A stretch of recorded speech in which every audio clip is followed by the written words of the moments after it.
I carried those skills, those training methods into MMA because whenever I'm doing anything, I never want to do it like halfway. I don't have a plan B and C. Plan B and C make plan A work.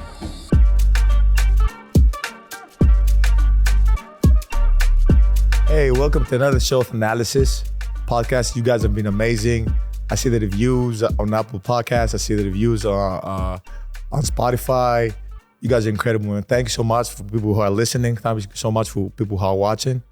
Again today we have a special guest that I've been wanting to get him here for a while because his story is incredible.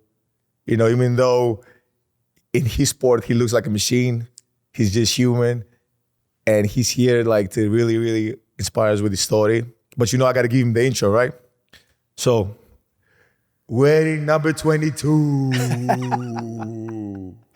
from Edo State, Nigeria, Kamaru, the Nigerian Nightmare Usman. Thank you so much, man. Thank you. Appreciate it. Man, so the Nigerian Nightmare. I was reading and seeing how you got that nickname, and they said it was Christian. See that's the thing about that nickname is, you know, it's a nickname that I've heard ever since I was a kid. And it's a nickname that exemplifies excellence in sports, in athletics, in athletics at the highest. So whichever athlete is excelling at the highest of Nigerian descent, that's a nickname you take on. You know, I'm not the first Nigerian Nightmare. You know, Christian Okoye, who was an American football player, played for Kansas City Chiefs, is not the first Nigerian Nightmare. Boxing, WBC heavyweight champion of the world, Samuel Peters, was a Nigerian Nightmare. There's been a few football players, soccer players, that Nigerian Nightmares. And so that name is just a name that exemplifies, you know, excellence in sports. You know, so if you're really a nightmare in your sport, in your respective field, and you're of Nigerian descent, that's a nickname you, with pride, you want to take on. So I'm just being honest. Yeah. If you guys hadn't had the journey you had, Yes. Giannis would be the Nigerian Nightmare right now. I guarantee you that's, and you're hearing it right now. You know, I know Greek freak, Greece trying to take him, but Giannis is the Nigerian Nightmare in basketball. I love it. I say this all the time. We come from like two cultures that are amazing. Have you ever learned, you know, and I know you know the Nigerian culture, of course, but have you ever learned about the Greek culture as well? Like, we come from two cultures that they have so much history, and at the same time, they're so hardworking. And if you look at what they do all around the world, spread it all around the world, like, it's crazy. Like, I go to every gym, bro, and I see Nigerian flags and Greek flags. I get goosebumps just thinking about this. But, you know, about you, man, okay, so like, how did you start? How did you? It's just natural progression. I think, you know, just like most families, like your family, like my family, you immigrate for opportunity. Yeah. You know, that's the thing that a lot of people don't really think about. But I mean, how blessed are we, and how thankful are we that your mother and father were courageous enough to say that this is not where we're gonna let our legacy live. We're gonna immigrate. We're gonna go somewhere else to give our kids an opportunity for them to be higher selves. Yeah. And I mean, it doesn't matter if, you know, your father was a drill sergeant. It doesn't matter if your mother didn't hug you so many times. Look at what they did. They handled their responsibility. They were able to get out and give you an opportunity for you to do the things now that we see all the time. Everyone's saying it, for you to give your kids an opportunity and hug them and love them a certain type of way. So I am eternally grateful to my parents, and as I'm sure you and your brothers are, to give us that opportunity. You know, my family immigrated to the U.S. And of course, and you know, just like you guys, when you immigrate somewhere else, you're kids. You want to do what kids are doing. You want to hang out with the kids. You want to play. Kids are always going to want to play with kids. And you don't see race, you don't see color, you don't see any of that. Yeah. You just want to participate. And like you guys picked up the basketball, You know, for me, I was a football player. I was in Texas. Okay. It's football and basketball. So play football in 7th grade, middle school. I was okay, you know, B team all-star. Okay. You know, I was able to run around guys, you know. And then 8th grade, they grew a little bit more. I didn't grow that much. So I wasn't such a B team all-star anymore. I was like, okay, still decent B team. Yes. And then 9th grade, high school. Now, if you know anything about Texas football, these dudes look like college football players. You know? Big kids. And I didn't grow. So freshman year, I was 5'2", 103 pounds. It's crazy. Yeah, 9th grade, 5'2", 103. And trying to play football with guys that are 6'3", 6'4", 220. And, you know, I was still kind of trying to get through the season. You know, I wasn't playing much, obviously. And we had such an amazing class of talent that year that I wasn't going to see that much playing time, especially my position, because I was the running back. And the assistant football coach was also the assistant wrestling coach. I never heard of wrestling before except WWE. Oh, yeah. So because I thought that was wrestling. And so he kept saying, hey, why don't you come in and try wrestling? This is, you know, slim, skinnier, you know, white dude. And I'm from North Carolina, you know. And I'm like, nah, I'm good, man. I don't want to get hit with chairs. I'm good. And he's like, nah, come on in, try it. Come on in. I was like, nah, I'm okay. And then one day, I went by the wrestling room and I peeked my head in there. And it was just like 60 dudes in shorts, T-shirts, blue, white T-shirts and wrestling shoes and on the mats. And there was a smell that you got. It was a smell like sweat. You know, I call that the stench of hard work now, but it was just like that sweat, and it was hot in there, and they were just slamming each other repeatedly. They would get back up, slam each other, get back up, just taking turns. I was like, hey, I don't know. I don't think I would do that. So I went back to football, and towards the end of the season, I think we had maybe 3 games left. They gave me like this play. It was a running play, so like a 43 killer. That's what the play was called. I still remember the play. That's crazy. And it was like a cutback.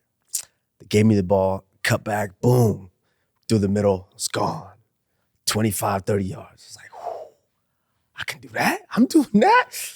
So they called another play. It was another running play. But this time it was on the opposite side. But in my head, I'm like, nah, these guys can't stop this play. You know, I just cut counter and I went through and I just 30 yards. You know, I'm going to do it again. Boom. Instead of running the play the way I was supposed to, I went back the same way, running up the middle. I'm thinking I'm gone. I get hit so hard by the linebacker. I'm on my back. I'm screaming out every cuss word I knew at that time. And I thought I broke my back.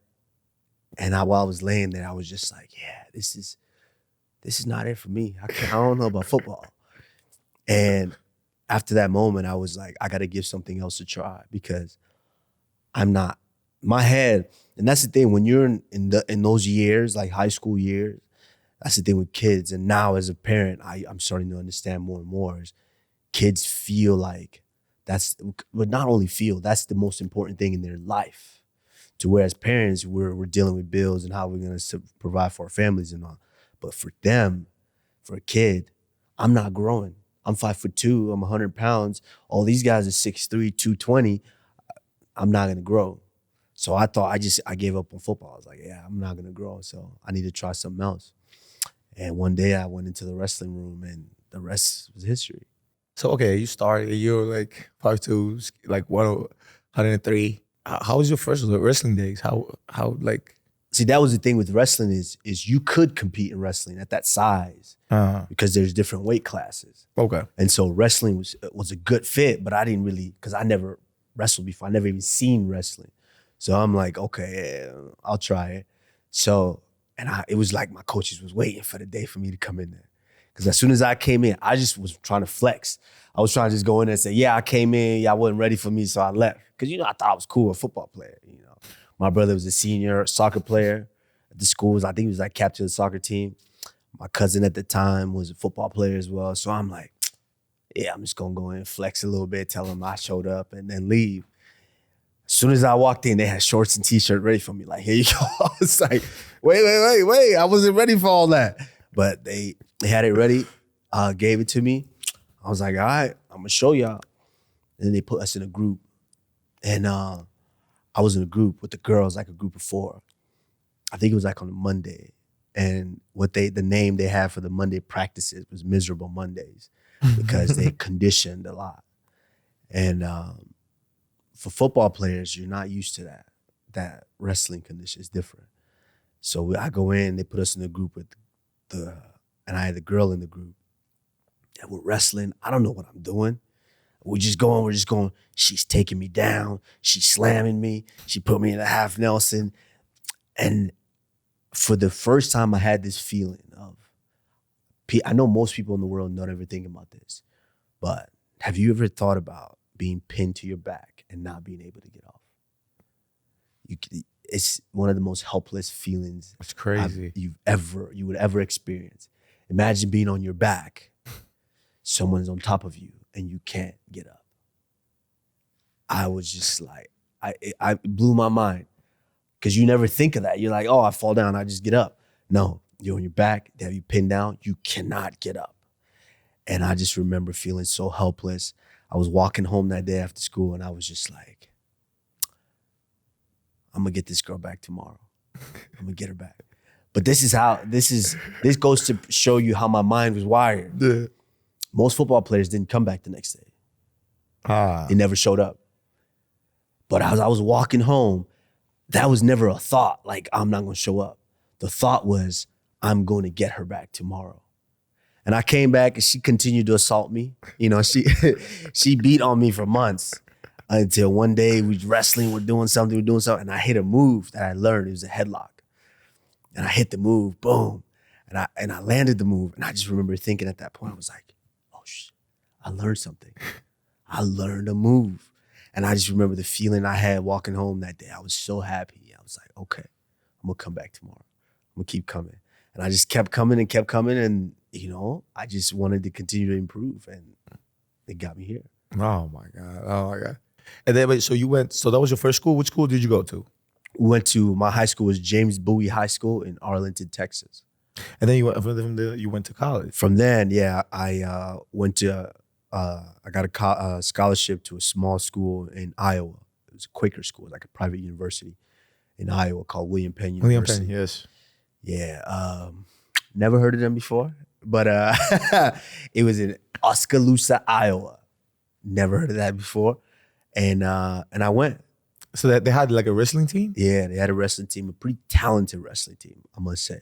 I mean, it was just one of those schools to where they were able to get all these talented individuals that didn't necessarily have the grades and the scores to go to this major universities, because they were all division. A majority of them were Division I caliber athletes, but they just didn't have the test scores to go. And that was the thing with me, is that, you know, I had the grades in class, but I was a horrible test taker. It was just something about sitting there for 4 hours taking the SAT test that after about an hour, I started just circling C's. And so I didn't have the test score. So I think the NCAA classification is you are a non-qualifier, or maybe it's two things, that you can be ineligible but qualified, or ineligible or non-qualifier, something like that. One or the other. So you could have the grades, but you just don't have the test scores, like the ACT, SAT score. Or you can have the test scores, but you just don't have the grades. So either way, you're gonna have to prove yourself to NCAA clearinghouse that you can succeed at an NCAA institution. So basically, you could go to a JUCO, and for like a year or 2 years. No, when you go to JUCO, I think the rules were you had to graduate with that associate's degree. Yes. But if you go to another 4-year institution, you just had to go there for a year and prove that you can succeed in a 4-year institution. At least they have that in place as well, because, you know, it's not just you. There's a lot of kids out there who want to be wrestlers, you know, they want to compete, and they know that it's hard for them, like academically, you know? Exactly. And so at the time, you know, you hate it as a kid, you hate it. but you don't understand. But it's one of those things that I think is necessary. Yes. In place. So yeah, I went, and of course, I mean, I know I was a good student, athlete, and acing all my classes, and then but it was just something about being in a small town Iowa that was different. But now as an adult, I cherish my time there because it was a learning experience. It taught me so much. But while I was going through it, I was just I couldn't believe what I was living through at that time. Why? Yeah, you go from I want you to feel comfortable. I don't want you go from this big city of living in Arlington, Dallas, Texas, DFW, to where you see everything, all cultures, all races, everything. You're just in this melting pot, and it's okay. And then you go to small town Iowa. Yes. To where you may be the only brother they see for a while, they've seen all year. And being there, really, I'd walk into a restaurant, everyone would turn around. Like, oh, it's one of those guys. And it was the first time I ever felt something like that. And I always see it in movies and TV shows, but to actually feel it was different. Because I come from Arlington, where we're everywhere, and all cultures, Asians. I went to school with everybody, and so two different instances that really stuck with me. One was the story. Me and my roommate, who's I think his name is James Rudder from Las Vegas, a little guy from Las Vegas. He's a wrestler too, and we went to Walmart. First couple of weeks of school, we want to get all the supplies, so you go to Walmart, and we go to Walmart. And we're in one of the aisles, like the shoe aisles. And I'm looking for like a shoe cleaner. And it was a kid and his mom sitting there. The kid might have been maybe like 6, maybe 5, 6. And he's trying on shoes. She's putting shoes on him. And obviously Caucasian. And so I'm looking at I'm at the end of the aisle. I'm looking at the cleaners. And the kid looks up at me, and and I love kids, and I just kind of wave, make a face wave like you do with kids. And he looks up at me and goes, "Mommy, look, a black person." Just like that. And the mom, the look she had on her face, she like grabs him, turns around, like just walks off, and I'm just like, but I mean, he was just a kid, bro. He didn't know he's a kid, yes. And this is based on what he's been growing around. What you're and so I don't fault that kid at all, but it was just one of those instances where it's based on what you're teaching your children. Like you're not educating them in a certain way. Yes. And so that was nothing. But I don't want to interrupt you, but this is like while you're in like college now. You're in college. Okay. I'm in college. I'm 18 at this point. Okay, you're 18. And the one that really did it, because I spent 2 years there at William Penn. And I wanted to leave after the first year because I started to feel all these things. But I guess it just wasn't in God's plans. The coach didn't release me to leave, so I had to come back to compete for that institution, or I would be ineligible by going to a different school, and they wouldn't pay my tuition, something like that. So I had to come back.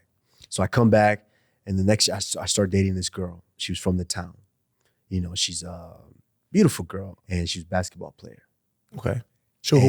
Hooper. Yeah. Okay. And I think don't quote me on this, but I think at the time she held the high school record for most 3-pointers. And she could shoot. She was a shooter. I mean, she blonde, boom, bombing them. And it was just something about her and her athleticism and just her competitiveness. I had met her at the YMCA, and we hit it off. I tried to get her number. She wouldn't give it to me. Left. So I came back to the YMCA every I think it was like Tuesday for like 4 weeks straight just to meet her. And I couldn't find her. I didn't see her. And then the last time I was there, I was leaving. And then she's like pulled up. And I'm like, talk to her, rat to her. I've been, and eventually gave me a number. We started talking and we started dating. We dated for a while, and then she went to college at a different college. And met her family, met her parents, and they super, super nice to me.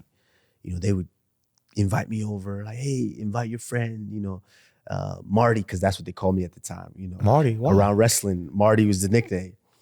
Around wrestling, it started in high school. I'll touch on that real quick before we jump back. But it started in high school. My high school coach, my full name is Kamaru Dean. Kamaru Dean. Yes. Gotcha. And my high school coach, David Mudgett, John Mance, he's reading it. He was like a big Marine. He's like, Kamaru, Marty, and I can't say this shit. And he's a big Marine. I'm just, like, here, sir, that's me. He's like, I'm just gonna call you Marty. I was like, yes, sir. That's good. So he starts calling me Marty. But this is the thing with names and nicknames is if you're not good at what you're doing, you're just a regular average Joe. No one remembers them. No one cares. No one cares about them. And so the more successful I got in wrestling, yes, the more people started to hear him call me that. So now my whole team called me Marty. So now we go to wrestling tournaments and I'm beating dudes up and everyone call me Marty now. So it kind of started to grow and grow and grow. Now when I was getting ready to leave high school, yes, and college coaches would call him and they would say, hey, do you have this kid? And what about this kid? And he was like, oh, Marty? So he starts calling me that to the college coaches. Now they start calling me that. So he bleeds over to college. And then now I'm in college doing my thing. And of course, everyone's calling me Marty. Marty. People just completely negate the fact that my name has nothing to do with that. My name is not, but I go along with it because it's like a nickname. Every boy wants, you want to just be part of the team, part of the squad. Exactly. So I just let it ride. And then now I got to college and I was starting to really whoop dudes. And they kept calling me that. I'm just like, all right, fuck it. That's the name. That's the name now. So it was a nickname. So now I'm in college in Iowa. And so the girl I was dating, her parents would say, hey, you want to invite your friend Marty to come have dinner with us? And I would go over, meet her parents, eat. I think they were like involved in the church and things like that. And first Caucasian woman I ever dated. This was like my first like real like relationship. Okay. I was a kid, before, but this is like my first like relationship out of my parents' house. And so I liked her. We really, liked each other. Plus now we connect on a different level. We hoop together, and so the moment her family found out that like we were like, because she would tell me that she loved me. And I'd tell her the same because now we've been dating for over a year. And I'm like, yeah, I really feel deeply for this girl. The moment they find out, like we were like really into each dating. other. Okay, gotcha. Yeah, they were like, nah. They invited me over, sat me down, had her older sister there, sat us down in the living room, mom and dad. And it was like an intervention style.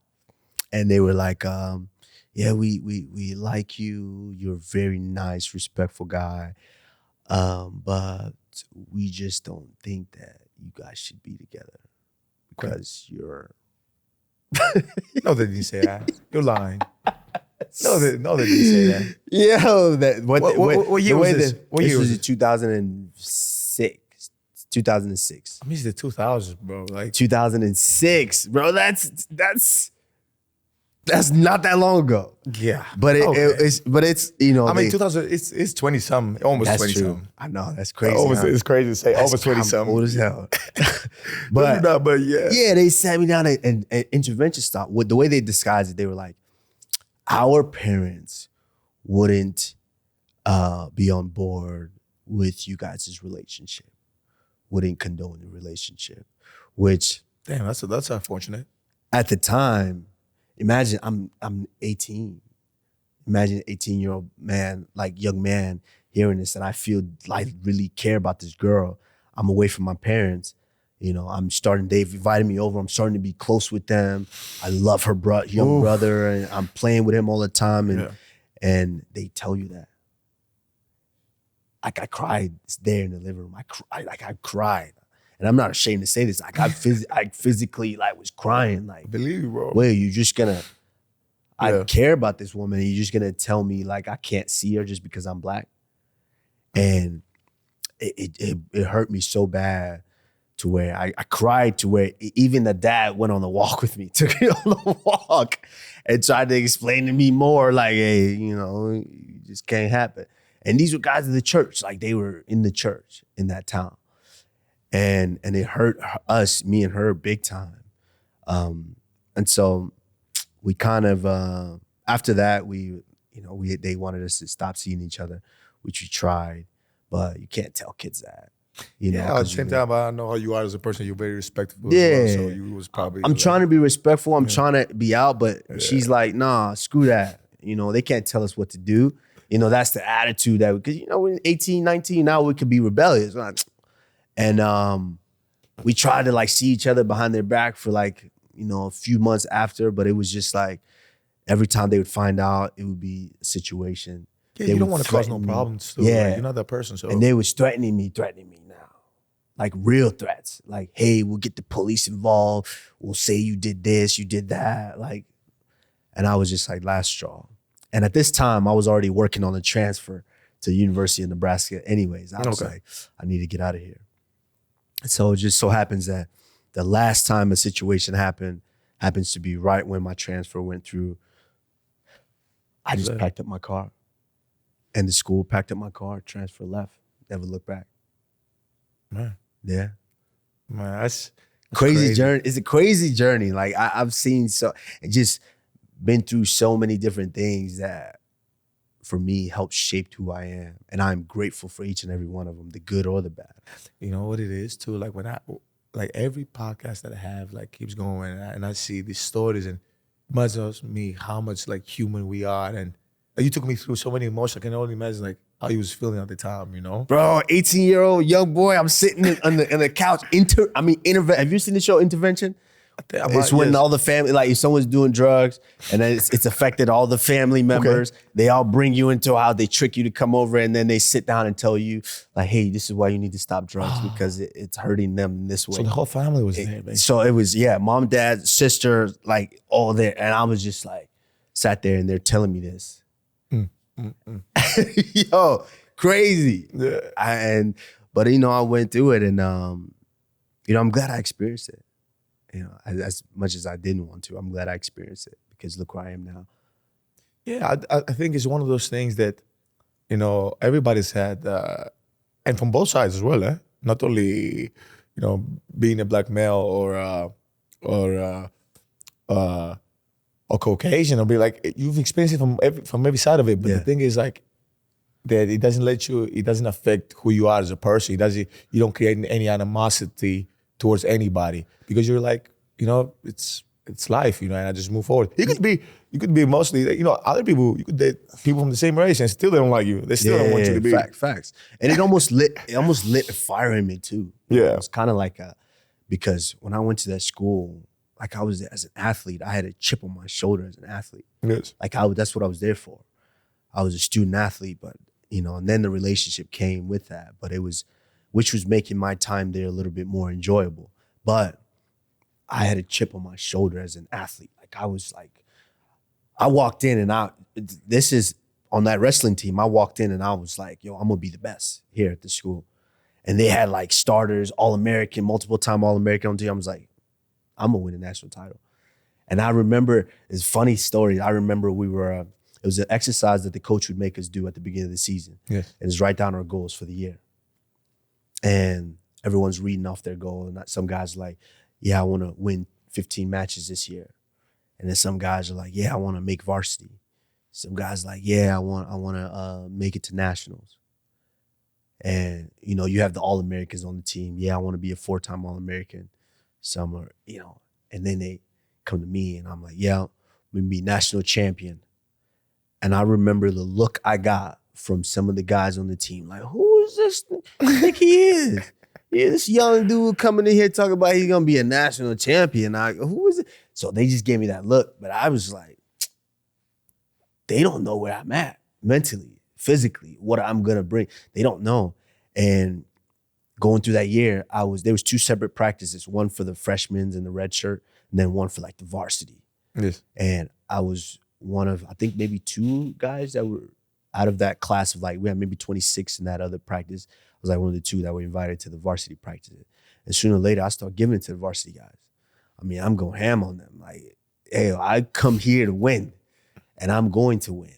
And so that relationship going the way it did kind of boosted me a little bit, gave me an extra like boost in my back. Like, you know, I'm gonna show them, you know, because a piece of me felt like the fact that, you know, yeah, of course the race situation was a big one, but it was, you know, it was almost like they were doubting who I set out to be as a man. You know, like I'm here to be successful in whatever I'm doing. And they were like, a piece of them was like, yeah, you might not amount to anything, so you're not good enough to date our daughter. And I was like, who, me? Okay. And so when I transferred, I just carried that chip on my shoulder everywhere. And just up. Hey guys, sorry to interrupt. This Thanasis Antetokounmpo, let you guys know you can get all your official Antetokounmpo's gear at the Follow our social media pages at Antetokounmpo's to stay updated with new lines and drops. And show us you're wearing the gear by using the hashtag We're All Bros. At the We're All Bros. Back to the analysis. Man. So let's fast forward a little bit. So you go to Nebraska, you win like, I hit my stride. Go crazy. Yeah. I think you might have won like 30, you know, like my senior year, I was 44-1. 44, you won 30, you won 30 matches in a row. 44. I really started putting it together. I think it was a combination of everything. Yes. You got to be at the right institution. That's the thing too with universities here and colleges, and especially even for basketball players, is you have to be in the right institution that fits, that can really help develop a kid. Because you might have some of these high school superstars. I mean, obviously now I think in basketball you can go straight from the high school to the NBA, right? Every 5 years it was kind of changing, but I think from high school probably you can go straight to the league, to the NBA. Yeah, so it was, you know, if you do go to college is a great tool. Yes. I highly recommend it. Obviously, as an athlete, with the whole how NCAA makes money off of us athletes, I don't really like that aspect. But for development, it's amazing, you know, because I grew so much in those couple of years that really prepared me for life after. And so I got the right fit. Once I went to Nebraska, I got the right fit.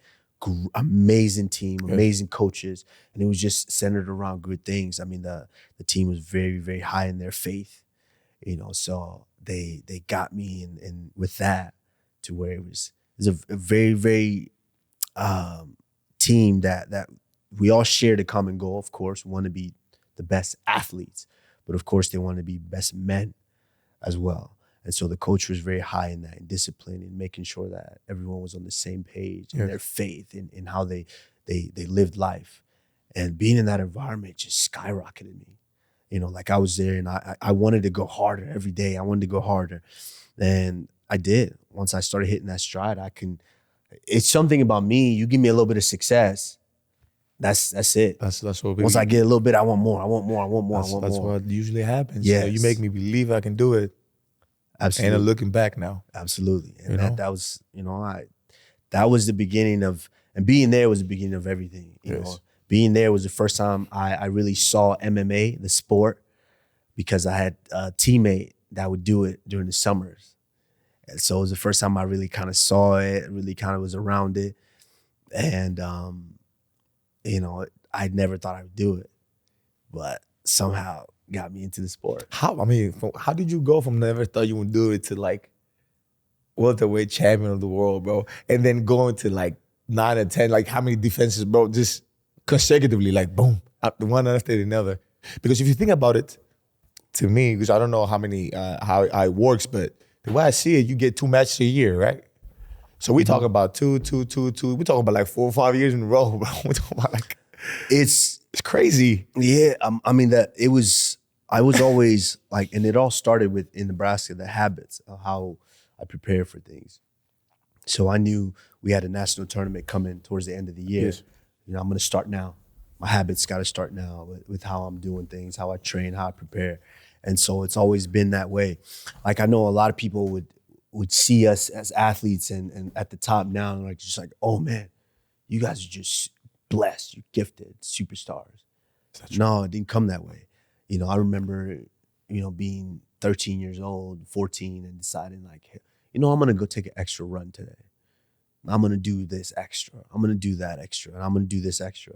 And I've been doing it for years and years and years and years, all through. I'm in Nebraska, and for the last 2 years while I was there, I realized to myself, and I know this is a quote that we hear all the time, we've heard, but it's, I was training. At first, I was training the same hours as the team. We had training practice at 3:30 every day. And I would practice from 3:30 to about 5:30, the same as everyone else on the team. And then I would go to a tournament and I'd, you know, place third, fourth, like everybody else on the team. Yes. And so I didn't like that because I wanted to win every time. I want to win. But it's like, how can I expect to win when I do the same thing as everybody else on the team? I can't. You know, that's crazy. I'm expecting to just be the champion when I'm doing the same amount of work as everybody else. So I decided, no, I can't do that. I started doing different things. I go in, I think for the last 2 years, I'd wake up at 6 a.m. every day, go to our gym, our health and sports center. I'd train before I'd go to class while everyone's still kind of sleeping. I'd train before I go to class and then finish the day of classes and then go back and then go get to recovery and then get ready for practice at 3:30. So I started doing that. And by the mid that year, my junior season, it was like I could see the difference. I could feel the difference. When everybody was tired, I was like, yeah, give me one more. And it was like a drug for me, you know, that. And then I started pushing harder and harder. And then it just got me to the point where I carried those skills, those training methods into MMA. Because whenever I'm doing anything, I never want to do it like halfway. I don't have a plan B and C. Plan B and C is make plan A work. That's my plan B and C. Man, and so your mentality, your mindset, your mentality, your habits are incredible, man. That's just kind of how it was. Yes. And then I seen the sport being real. I was just like, no, I'm not doing that. That's crazy. These dudes punching each other, kicking each other, elbows and knees. That's dangerous. I'm not doing that. Because wrestling is still controlled. You know, it's still controlled combat. And I didn't feel like MMA was, so I was scared of it. And once I got out and started training for the Olympics, 2012 Olympics, yes, I started to kind of be around it a lot more. Started getting sucked into it, meeting some of like MMA superstars. And they would tell me, yo, you should try this. You should try this. You could do this. You could do this. And I'm still scared. I'm not gonna lie, I'm scared. I'm like, I can't do it. But they're like, come try it. And then I remember I sparred for the first time. And I was like, it's funny, the guy I sparred was already in the UFC. And I ended up fighting him years later, much later. But he was already like a vet in the UFC. And I sparred him, and he didn't beat me up. He didn't try to beat me up. I'm sure he could have, but he didn't try to beat me up. But I just remember sparring him, and I was just like, man, maybe I can't do this. And I gave up on wrestling, moved my stuff, went to Florida, started my career. Which one was your first martial arts after wrestling and then? I just started training everything. I started right away, everything. Kickboxing, yeah.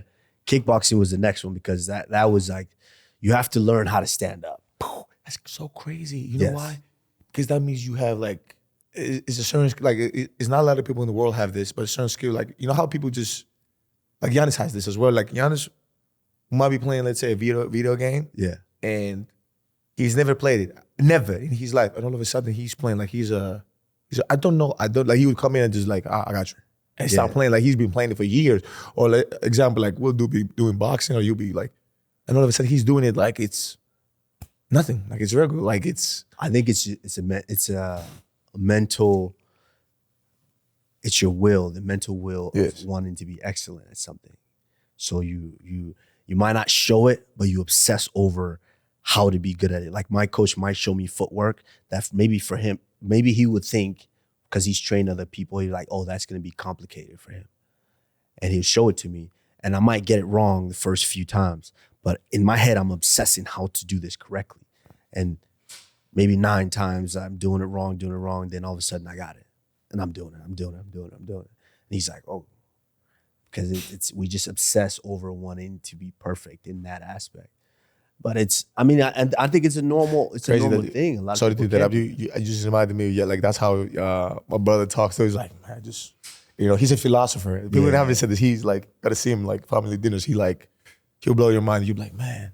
And he give you out jokes too. No, I don't know where this that joke thing started, but he's funny. He's like, he's insane. But I don't know when he started. He just out of the blue. But keep going. So okay, what was the feeling of the first official match? You going into this? Man, it's crazy. I felt naked because you literally are naked. You got these little 4-ounce gloves on, and you're in pretty much underwear. And I was in tights, and I just felt naked. Even though I've practiced for years, and I'm like, well, actually not years. I had my first fight in 2012, which is when I switched to MMA. Right away. Like 6-7 months, yeah. But I was just like, I had this confidence in myself, like, oh, I can do this because some of the greats like Rashad Evans told me I can do this. So I can do this. And I've sparred and trained. So I'm in there. And I was just like, I just remember the feeling of, I was like, holy, I am in a cage. I'm locked in here. The only way out is I either got to hurt him or he's going to hurt me. And I was just like, okay, let me, you got that false fake confidence. Let me show him, do this. And then, I hit him because I was faster. I was just a little bit more athletic, but the guy was more experienced.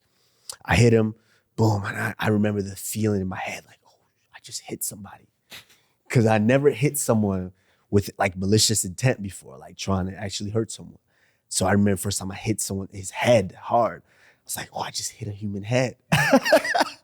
It's crazy because all these thoughts are going through my mind in the fight. But I'm like trying to show that I'm tough. And I'm like, oh, I just hit this human head. And I'm still kind of moving. And I remember the first time I got hit. And it wasn't even like a good hit. It was like a jab, but it hit me boom, in my chin, and I just like stunned me a little bit. I was like, oh, okay, now we gotta take him down. Which I'm so blessed that I was a wrestler going into it because it's wrestling is such a special skill to have because now I control the position of where this fight is. I control the location of the fight. Like this guy's hitting me too much, I can take him down. If he knows how to try to take people down, that's what he wants to do, I can stop it. And so I control the location of this fight. And that was such an amazing tool for me because it saved me. It helped me develop. Because you start hitting me too many times, I don't like it. I'm taking you down right away. And I just remember that first fight, I had that feeling like, man, I'm locked inside a cage. I have to survive. And then two was I just felt naked in there. But once you start getting into it, it's just, I think it's the most powerful, adrenaline is the most powerful drug out there. Natural drug in your body is. I just got it. Once you get into that, you feel like you can do anything. I could have punched a brick wall or kicked a metal rod and not cared. Because that's just how once that adrenaline's flowing, that's how you feel.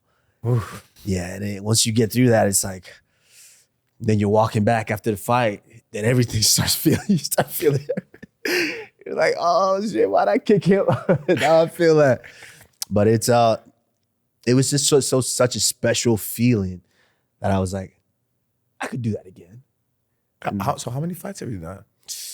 Now, someone just told me my record. I think I'm like 22 and 3, something like that. It's crazy. That is crazy to me because it's just like yesterday, I was like 1-1. And I was like, oh shit. Okay, 2 fights. You've done good, man. You've done good about yourself, man. Thank you. So, okay. So you do that. And obviously we share something else in common, like, like we have brothers in the same sport, and I heard like when you won your first contract with the UFC, I mean, first of all, let's say this, let's talk about this. Like when you won your first contract with the UFC, like how was that feeling for you? It was crazy because I was at a certain point, like when you get out of college, you gotta support yourself now. Of course.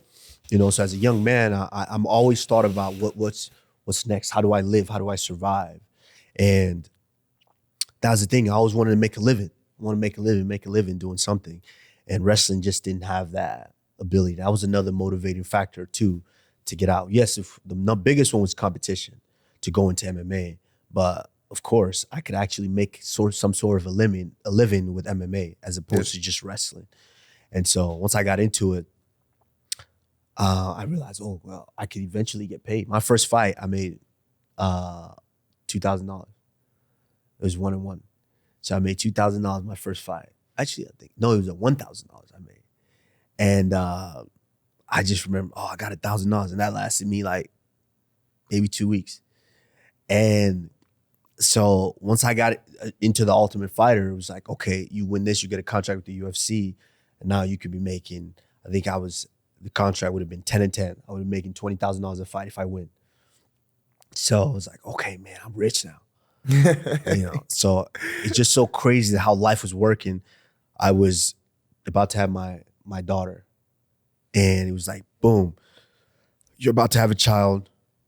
You ain't really got no money. I had like $17 in my bank account at the time, and I've done the Ultimate Fighter, the show. Now I'm getting ready to fight the finale to maybe get a contract with the UFC.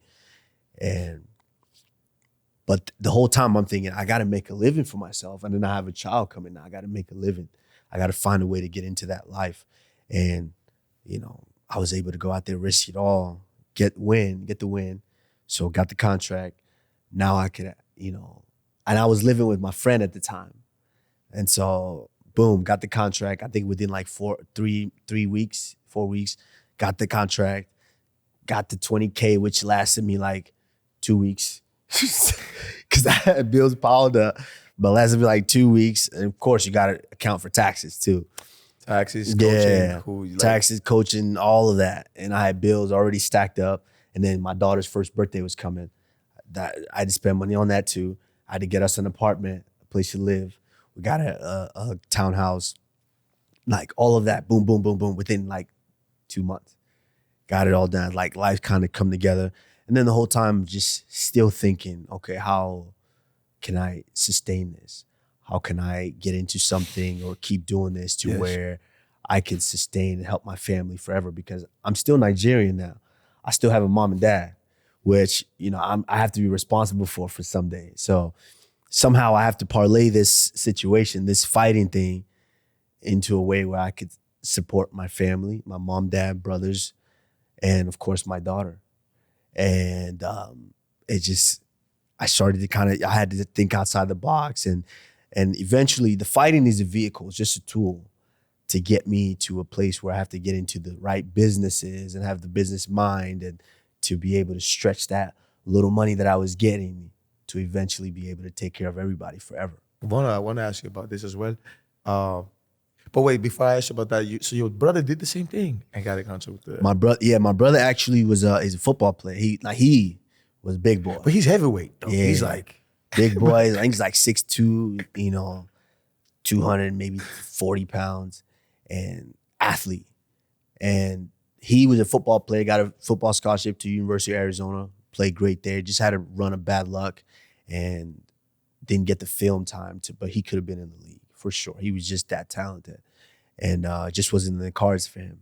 So he eventually transitioned into MMA, but he's just now starting to find because he started late. He's just now starting to find his stride.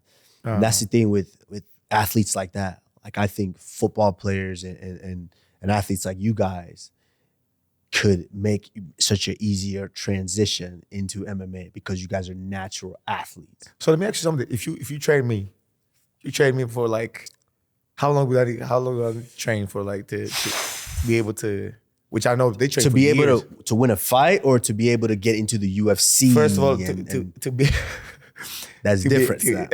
To be able not to get my ass kicked in the octagon.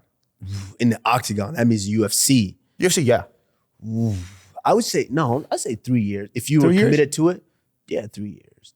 Well, you guys are, I think basketball players are some of the best athletes in the world. So I think you guys would pick it up a lot easier. So what is the top 5 things that, like? Well, obviously wrestling, because that's the most important, because now you control the real estate when the fight takes place. If you can stop a takedown and you can get a takedown when you want, if you think about it, there's 3 positions that a fight could be. You guys could both be standing up punching each other. That's neutral. or you could be on your back, he's on top of you punching you, or you could be on top of him punching him. Look at any street fight. Those are the three positions you could end up. But 2/3 of a fight is on the ground. Now, if you control how to get someone to the ground or stop someone from getting you to the ground, you already won 2/3 of a fight. So wrestling number one. Yeah, wrestling's number one. Of course, learning kicking and punching. Like you gotta be able to kickboxing. Yes, gotcha. You gotta be able to strike. So once you get that down, boom, then you gotta be able to learn how to submit somebody, jiu-jitsu. You have to be able to learn how to hold someone, choke someone. You get into a compromising position, you have to be able to know how to get out. So I will put that there as well. And, the rest I think is fine tuning, like boxing. These are special skills, special disciplines. You're learning how to slip and punch and land and timing. All these are things that complement those basic wrestling, kickboxing, jiu-jitsu. Once you get those down, you straight. I mean, you could be in this. The thing is, once you learn them, you have the confidence to where you don't even want to be in a fight because exactly. It is what it is, Exactly. Like I'm not, of course you still get the anxiety of a fight, but you're more calm in those situations because I dodge a fight. I can dodge a punch, take someone down, choke them if I need to. Okay. So I'm gonna ask you one last question because I want to hit you with some like facts. Mm-hmm. And I know you have limit. Like, thank you so much, bro. First of all, My pleasure. You've done this. Like, you're amazing. So the first one is like, what do you want to do? Like, what do you feel like it's like you said, you want to make this last, like, are you interested in certain businesses? Are you interested in, what's your interest? Yeah, and it's the crazy thing is because for the first time now I find myself in that situation to where I'm having to really have deep dive into these thoughts. And have you seen Creed? Yes. 3, the third one? Yes. The new one? Yes. I just saw it and I'm like, I'm in this position right now. I'm in that position to where I'm having to now, okay, what's after? I have a daughter that I have to care for. I have a family, and okay. Now I'm thinking, what's after this? Because this was never the end. This was just a vehicle to get me to somewhere else. And so now I'm, of course, investing is a big thing.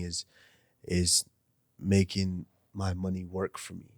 Yeah, that's number one. Yeah, that's number one. Putting it into I guess being in the right partnership with the right group that is knowledgeable in the sense of making sure they preserve our money, because us earning our money wasn't easy. Yeah. We had to make a lot of sacrifices. We sacrificed time that we could have been hanging out with friends and family and chilling and doing all these things. We sacrificed all of that time just to perfect our craft, to be able to attain some of this wealth. We want to be able to keep it and let that work for us. So being in the right group that's going to understand that and management of that. And then, of course, now educating us in ownership of certain things and how we can own these things and have them work for us and really continue to build our wealth. So that's where I am right now. I'm trying to deep dive a lot into that. But I got some cool stuff for you. We'll talk about after the pod as well. Because one of the things that helped us as well is that we've had key partnership and key mentors that not only, they tell you like, oh, give me your money, I'll invest it for you. Like, example, if I come up to you, I'm not gonna say, put your money with us. Yeah. I'm gonna make this money. Like, you can do that with anybody. Anybody can do that for you. Yeah. The most important thing is you create great business. You learn from the business. We put you in the table, in the meetings, everything. At the same time, you create great alliances as well, great support system. Yeah. So you know what? And then that I'm always in a good place business-wise. And then the fourth one you use is that you create an ecosystem that all your businesses align with each other. Yeah. Yeah. So I think that's what's helped us as well, I think. But I'm excited. You trust me, this is exciting time. I know it's exciting time. Mm-hmm. It might look a little bit like, okay, it's exciting. No, I am excited about it too because I always wanted to get into that aspect. Yes. You're gonna love it, trust me. You're competitive, so you're gonna love it. Yeah, I'm excited for it. Okay, so I'm gonna hit you with some stuff now before we go. I want to see if you know, right? If you know this. No pressure. You're not supposed to know it. Okay. Okay. Is it true or false, right, that humans in general lose more than 80% of heat from their feet? lose more than 80% of heat From their feet. From their feet. Yes. Daily or just through general. lifetime? In general. In general. More than 80% through their feet. I would say false. Yes. It's false. You know, people be like, oh, put your feet in. And no. You don't lose that. Nothing will happen to you, bro. This is actually better. You to be able, like, that is good for you, like, mentally and your body in general. Well, I know it now because sometimes, obviously, losing weight is a big part of what I do.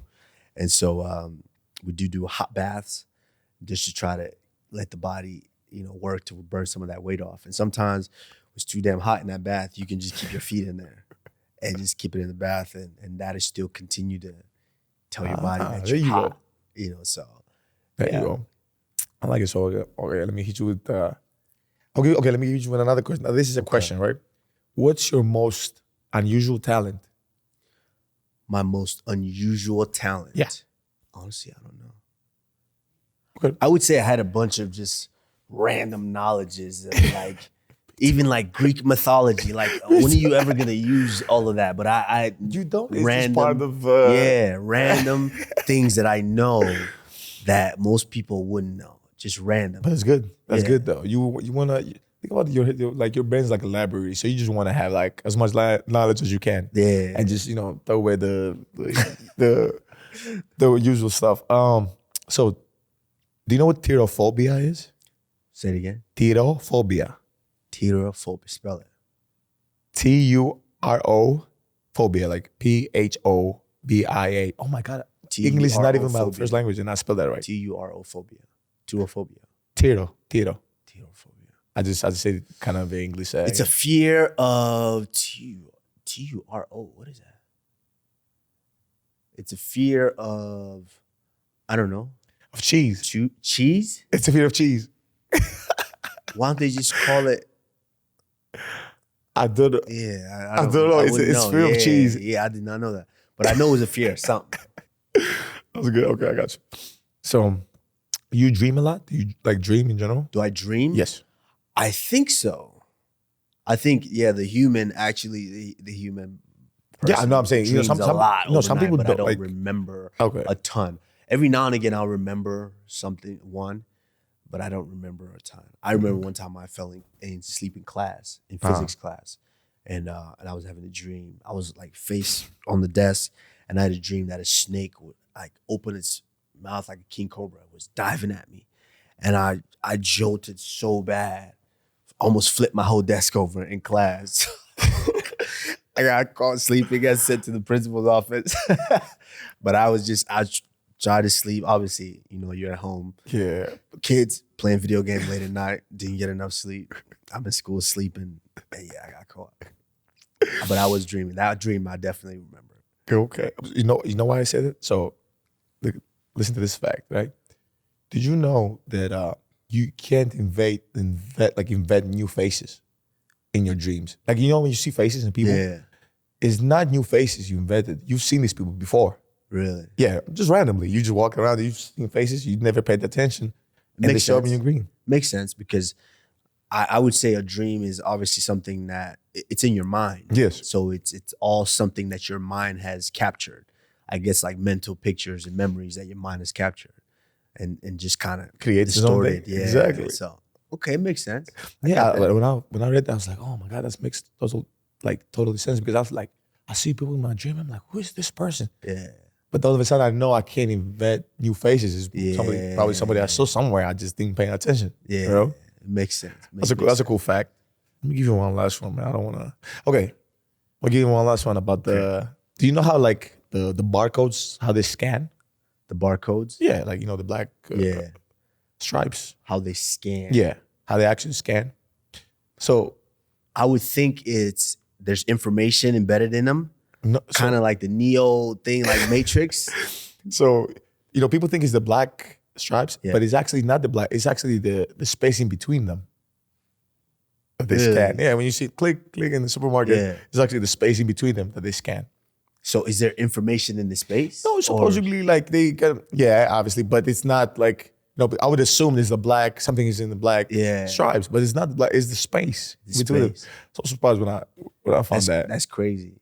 I would Technology, want to know more about why is that space? What's significant about the space that it's giving information? Guys, hit us in the comments, and let us know. We have the internet here, so fact check everything. Smart people, yeah, definitely. Let us know, man. First of all, thank you so much. My pleasure for doing this. It's been great. And in the end, I always leave them with like either a quote. I don't want to put you in the spot, or either something that motivates you, keeps you going every day.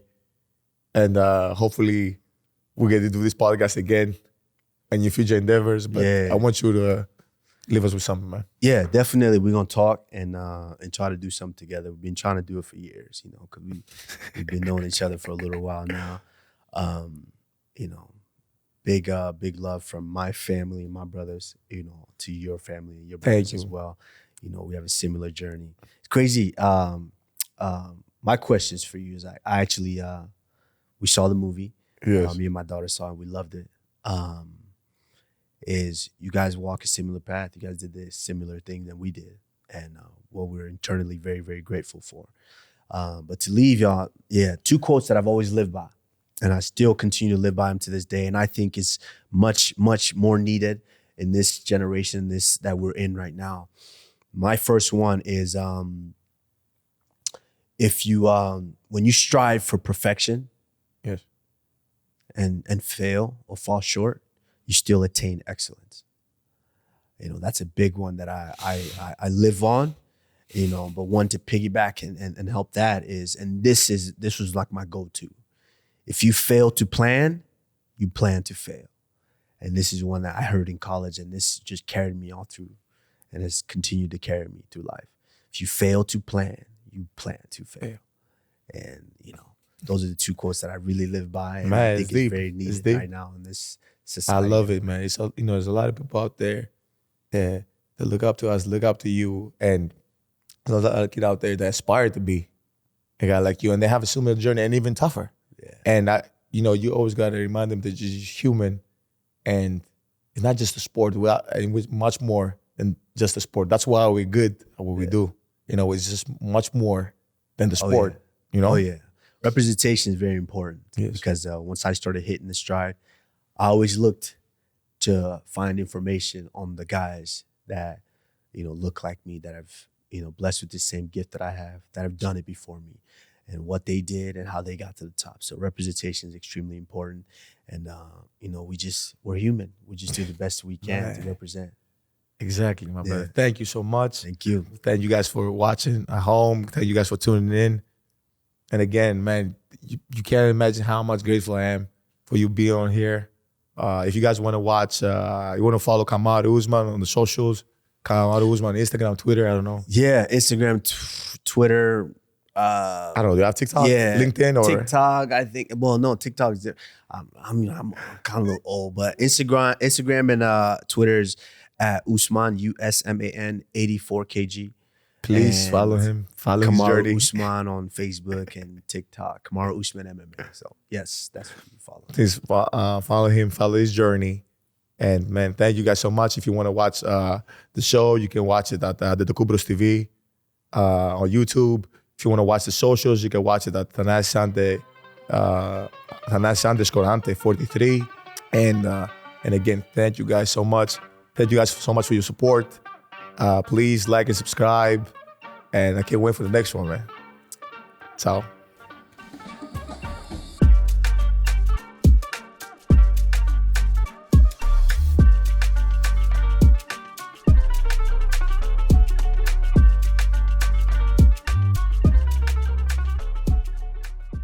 Thanalysis is recorded at No Studios, Milwaukee's creative hub and production studio.